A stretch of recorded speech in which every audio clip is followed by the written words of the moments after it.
んにちは、俊介です。今日はパリ・サンジェルマンのサポーターのお店にやってきました。こちらは公式ショップではないですが、パリ・サンジェルマンの珍しいものがあるので行ってみたいと思います。そしてここでインタビューをしようと思います。行ってみます。 Bonjour, eh bien enchanté, moi je m'appelle Nicolas et je suis le gérant de la boutique des supporters, donc c'est un magasin pour les ultras du Paris Saint-Germain au pied du Parc des Princes. Votre boutique typique?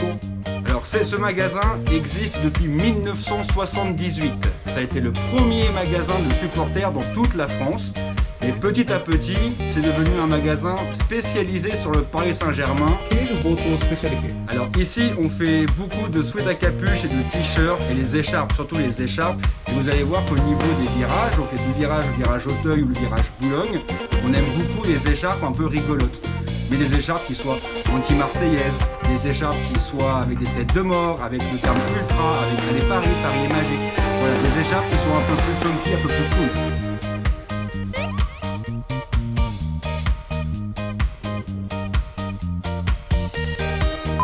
C'est la nouvelle. Mon pays c'est Paris, my country is Paris.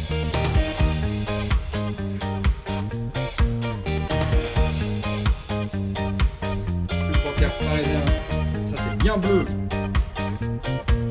Everywhere it's Paris. Partout c'est Paris.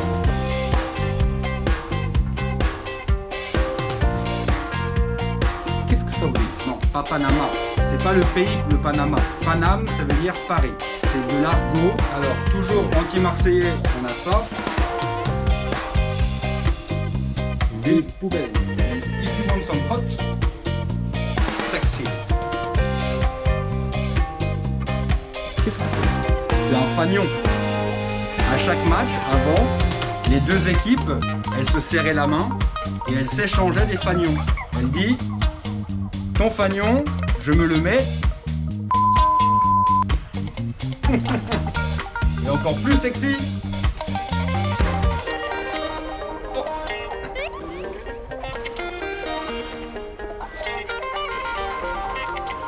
Qu'est-ce qu'il a dit?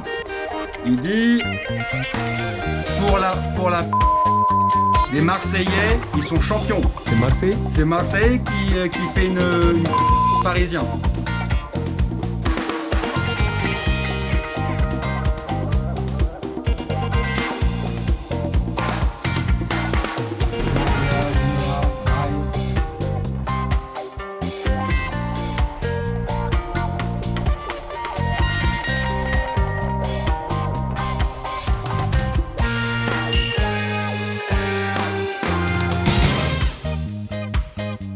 Aujourd'hui, on a fait signer Pochettino, qui est un ancien du Paris Saint-Germain, qui vient avec cette nouvelles idées, une nouvelle fraîcheur, qui va amener un nouveau dynamisme dans le groupe et dans le club.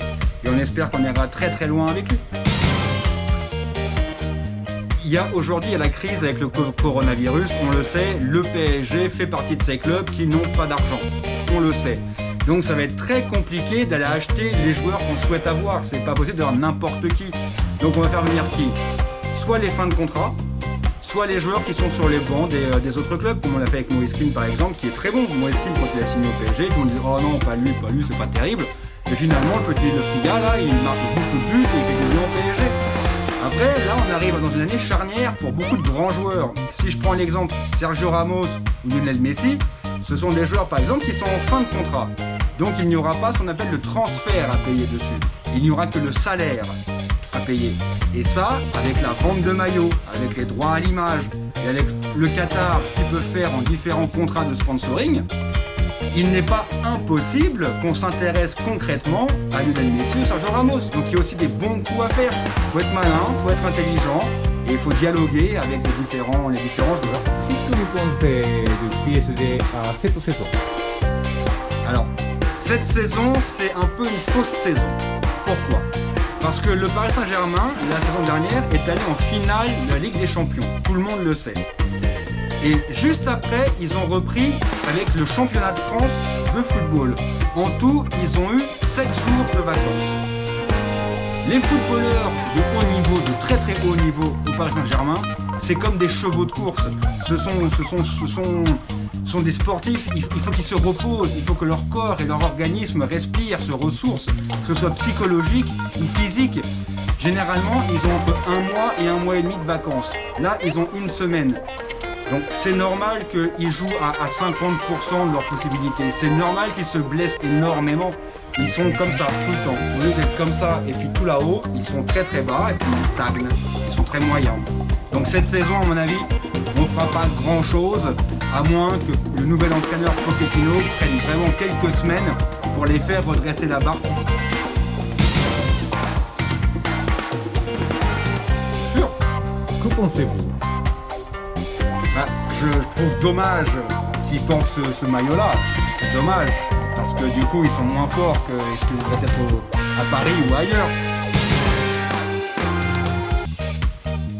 Alors, beaucoup disent que c'est que pour l'argent et pour l'économie. Oui, peut-être au début, mais pas tout le temps. C'est pas vrai, parce que en Asie, vous avez de très bons footballeurs. Alors oui, qui sont peut-être plus petits que les Européens ou les Africains par exemple, mais qui sont très rapides, très physiques dans l'engagement permanent, qui vont faire le pressing et qui auront qu'une seule mentalité, c'est gagner, gagner. Même si on est moins fort, on veut gagner. Voilà, vous êtes de belles équipes, il y a de très bons joueurs. Que les clubs au début, les clubs européens, ils achetaient des joueurs asiatiques pour une seule raison, c'était pour vendre leurs droits à l'image et leurs droits de maillot dans les pays asiatiques, pour ramener de l'argent. Le joueur était pas très fort, mais il ramenait beaucoup d'argent.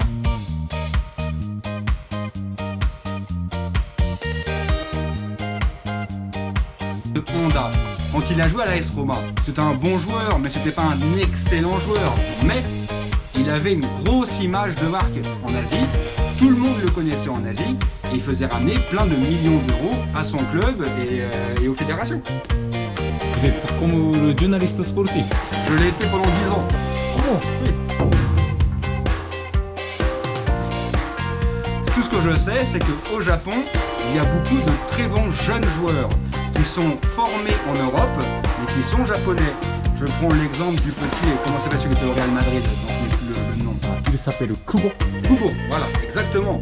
Lui, dans les jambes, il a de l'or entre les jambes, il a un grand talent, il est encore très jeune. Après voilà, il faut qu'il se forme, il faut pas, nous en France, on dit, il y a une expression qui dit ne pas mettre la charrue avant les bœufs. Ça veut dire il faut pas aller trop vite. Il faut aller à son rythme, il faut grandir petit à petit. Il faut pas dire ah non, moi je suis aussi fort que les grands et je veux être titulaire au Real Madrid. Non, il faut d'abord jouer un petit peu, prendre de l'expérience. C'est très important. Et les Japonais, vous avez de grands talents. Maintenant une quinzaine d'années, des images des plus grands footballeurs qui ont fait le tour du monde. Bon, on parle beaucoup de Zidane, Ronaldinho, Neymar, Messi, Cristiano Ronaldo, il y en a plein. On vous montre aujourd'hui ces images beaucoup. Vous regardez après les images sur internet. Vous avez beaucoup de dessins animés aussi et de mangas sur le football. Donc il y a toute une culture footballistique qui est en train de s'installer au Japon. Et du coup les gamins, les enfants, eh ben, ils ont des étoiles dans les yeux et ils veulent devenir footballeurs en Europe. Et pour réussir, eh ben, il y a tout un processus qui est en place. Et là vous allez sortir plein de très bons joueurs, c'est sûr.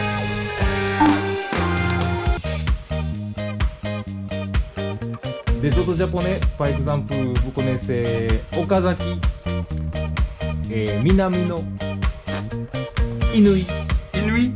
Non, je ne connais pas tout ça. Kagawa. Ça joue où tout ça? Il joue où? Il est au Espagnol, En Espagne. seconde division. D'accord, deuxième division. Il a joué à Dortmund et Manchester United. Bah oui, je le connais, lui, bien sûr.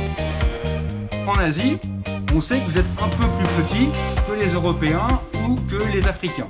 On le sait. Par contre, vous êtes plus rapide. Vous êtes très vivace. Vous êtes d'esprit, vous avez une mentalité qui est très disciplinée, qui est très guerrière, très volontaire. Donc vous avez d'autres qualités.